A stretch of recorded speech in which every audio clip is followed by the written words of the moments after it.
1977 की बात है। महाराष्ट्र के अकोला जिले में एक छोटा सा गांव था, भुला।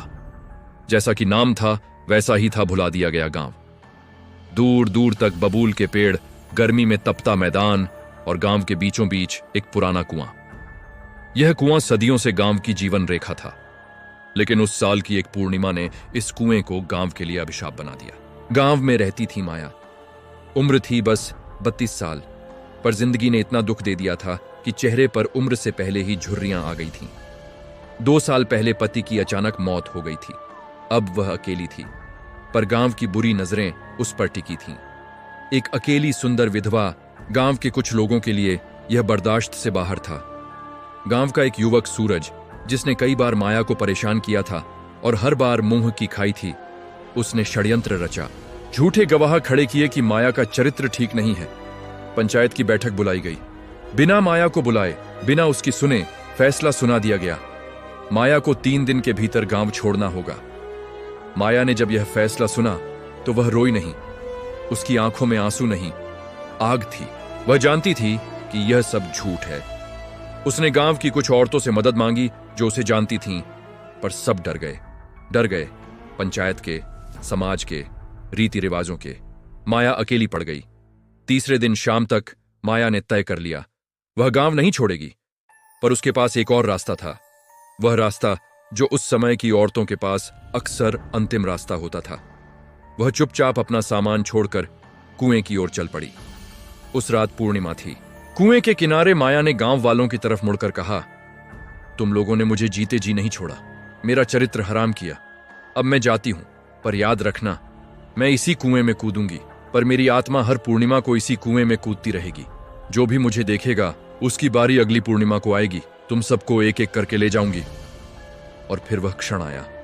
माया ने पीछे मुड़कर नहीं देखा। एक झटके में वह कुएं में कूद गई। सफेद साड़ी का एक फड़कता हुआ टुकड़ा किनारे पर रह गया। गांव वाले दौड़े, चिल्लाए, पर बहुत देर हो चुकी थी।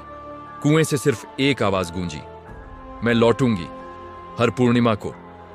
गांव वाले अगले दिन कुएं से माया का शरीर निकालना चाहते थे, पर एक अजीब बात हुई। रस्सी और बाल्टी कुएं में डालते ही टूट जाती। कोई भी नीचे नहीं उतर पाया।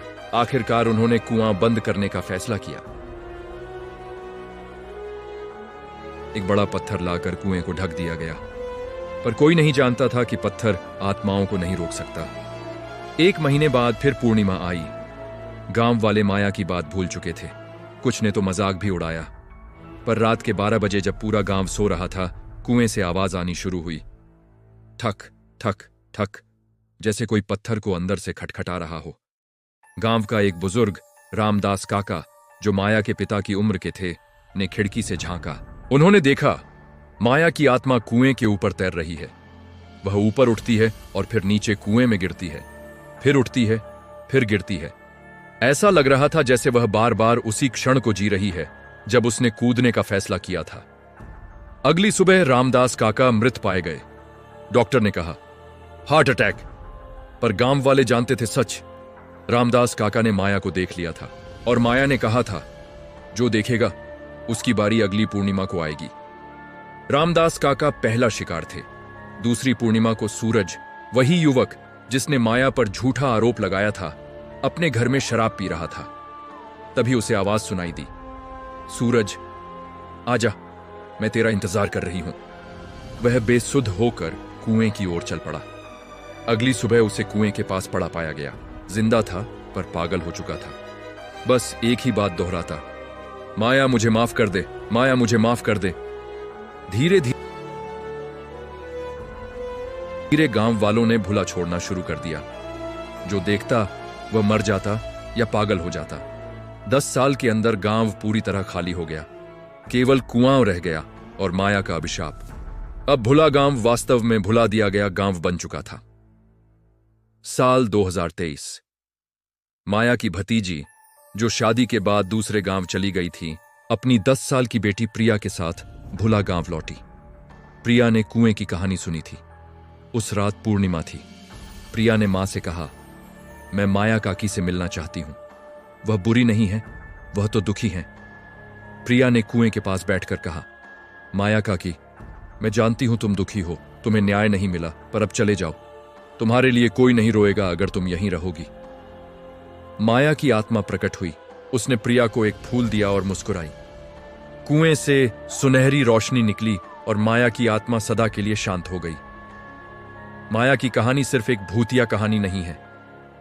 यह उस समाज का आईना है जो औरतों को जीते जी न्याय नहीं देता और मरने के बाद उन्हें चुड़ैल बना देता है।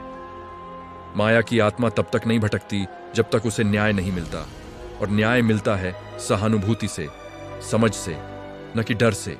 कहानी काल्पनिक है, पर समस्या वास्तविक है। अगली बार किसी के चरित्र पर संदेह करने से पहले अपनी मानसिकता पर संदेह करें।